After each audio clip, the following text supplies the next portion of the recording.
São 7 horas e 29 minutos, 7h29, fixação, né, Calinha? Que fixação, gente. Grande música da Paula Toller, do Kid de Abelha. Fixação também no Senado, né, que finalmente desistiu de afrouxar as regras para os partidos para a eleição do ano que vem, mas, sempre tem um mais. Pode ter um aumento no fundo eleitoral. Daqui a pouco a gente vai voltar a conversar sobre esse assunto com o nosso Rodrigo Orengo em Brasília. Eu queria falar um pouco sobre a despedida da Raquel Dodge, né, para marcar o último dia dela como Procuradora-Geral da República, a primeira mulher que ocupou esse posto aí na história do Ministério Público. Raquel Dodge apresentou uma denúncia, pediu uma nova investigação no assassinato da vereadora Marielle Franco e do motorista Anderson Gomes. A novidade da denúncia apresentada pela Raquel Dodge é o nome do Domingos Brazão, conselheiro afastado do Tribunal de Contas do Estado do Rio de Janeiro. Segundo Dodge, além de Brazão, os outros denunciados, um funcionário do Brazão chamado Gilberto Ferreira, policial militar também Ferreirinha, advogada dele Camila Nogueira, além do delegado da Polícia Federal Hélio Christian. Segundo a procuradora, todos esses denunciados, no último dia em que ela esteve à frente do Ministério Público como Procuradora-Geral, participaram de uma encenação que teria dificultado as investigações para descobrir os reais assassinos do caso Marielle. O Domingos Frazão, conselheiro do Tribunal de Contas do Estado do Rio de Janeiro, Dodge diz que ele teria usado a estrutura do gabinete mais os contatos que possuía na Polícia Civil, na Polícia Militar, na Polícia Federal, para engendrar uma simulação, desvirtuando o rumo da investigação por mais de um ano. O Brazão já é réu numa outra ação do Superior Tribunal de Justiça, numa operação que apura fraudes do tribunal. Ele está afastado por causa também de investigações da Lava Jato, corrupção passiva, lavagem de dinheiro, ou seja, aparentemente não é mesmo flor que se cheire. Mas o fato é que nesse caso todos negam as acusações, inclusive o delegado da Polícia Federal, Hélio Christian, disse que é o maior absurdo ter seu nome envolvido em um crime bárbaro como esse. De fato é um crime bárbaro, os executores já foram presos, mas ainda muitas dúvidas no ar, o inquérito segue em andamento, em sigilo, né? E ainda muitas perguntas estão no ar. E agora, essa última cartada da Raquel Dodge simplesmente denunciando o Brazão e pedindo que o caso seja federalizado, ou seja, que a investigação passe para a Procuradoria em Brasília, para a Polícia Federal em Brasília. E até agora são os procuradores do Rio de Janeiro e a Polícia Civil do Rio de Janeiro que estão à frente do caso. Inclusive a viúva de Marielle, a Mônica Benício, se posicionou dizendo que é um desrespeito essa ideia de federalizar a investigação, afastou essa possibilidade, quer dizer, ela acha um absurdo isso, né? Hoje a investigação, como eu disse, está a cargo da Polícia Civil do Rio de Janeiro e também do Ministério Público. Desagradou a família, desagradou as promotoras que estão investigando o caso, ou seja, esse último ato de Raquel Dodge aparentemente não agradou ninguém. É saber de fato qual é o envolvimento desses senhores cavalheiros aí nessa tentativa, segundo Dodge, de tirar o foco, de mudar a investigação da história. Quem assume agora o lugar de Raquel Dodge é o subprocurador Alcides Martins, de forma interina, até que o escolhido por Bolsonaro, o subprocurador Augusto Aras, passe pela sabatina e tenha seu nome aprovado no Senado, o que deve acontecer. Não deve ter nenhuma dificuldade o Aras de ter o seu nome aprovado no Senado.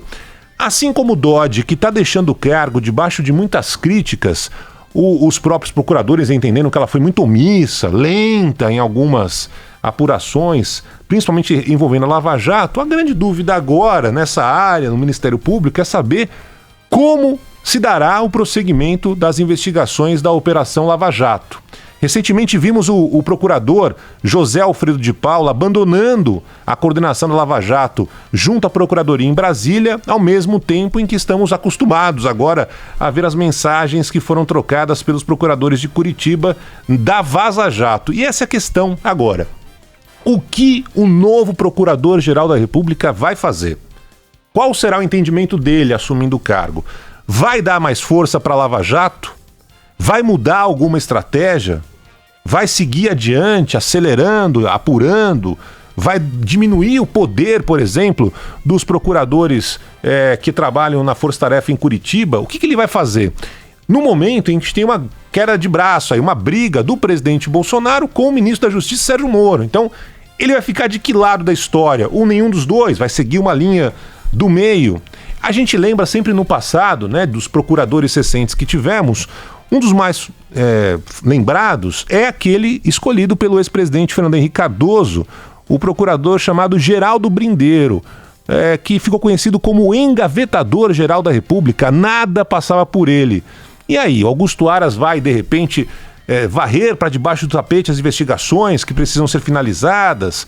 Vai colocar nesse bolo também as rachadinhas feitas na Assembleia Legislativa do Rio de Janeiro, que envolvem o filho do presidente da República? Enfim, são muitas questões colocadas nesse momento que o futuro novo, procurador vai assumir. Mesmo antes de assumir, Augusto Aras já vem sofrendo críticas do próprio núcleo bolsonarista, que não admite os elogios que ele fez no passado ao PT, e não consegue entender por que o Bolsonaro escolheu Aras para o cargo. A Lava Jato continua da sua forma, né?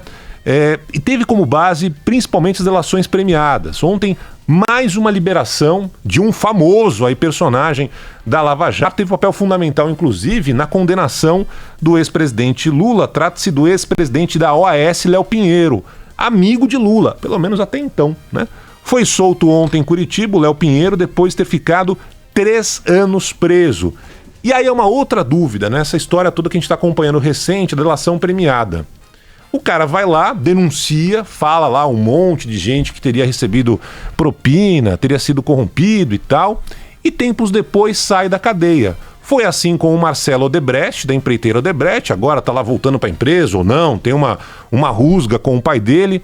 Foi assim também o que está acontecendo exatamente agora no caso do Léo Pinheiro, e já tinha sido também recentemente com outro personagem importante, o Ricardo Pessoa, dono das empreiteiras UTC e Constran. Todo mundo ali com aquele adereço, tá com a tornozeleira eletrônica.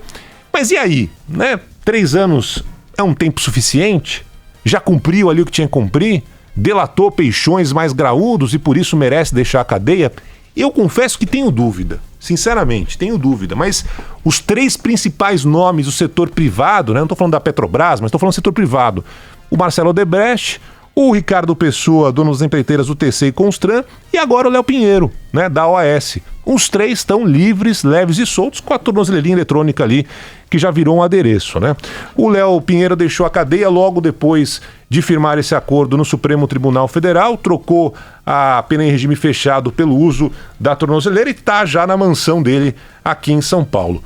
Esse acordo do Léo Pinheiro, que ainda não teve todos os detalhes revelados, né, é um dos maiores até agora firmados com a Procuradoria-Geral da República, tem mais de 100 anexos, envolve políticos do PT, principalmente, mas tem também ali PSDB, DEM, além de diretores, presidentes de outros países onde a OAS fez negócios irregulares. Essa delação do Léo Pinheiro tem um potencial de ampliar o leque de políticos corruptos presos. É um exemplo de como vai proceder o novo Procurador-Geral da República, Augusto Aras. Ele pode dar continuidade para as investigações, ampliar as investigações, dar mais poder para os procuradores, para os promotores, ou simplesmente pode engavetar, como no passado fazia o Geraldo Brindeiro. Só o tempo dirá. Boa sorte ao novo Procurador-Geral da República, que vai assumir muito em breve o cargo, e tomara que ele não perca esse espírito que a gente espera há tanto tempo, né, de tentar pelo menos diminuir um pouco a corrupção no nosso país. E vamos em frente.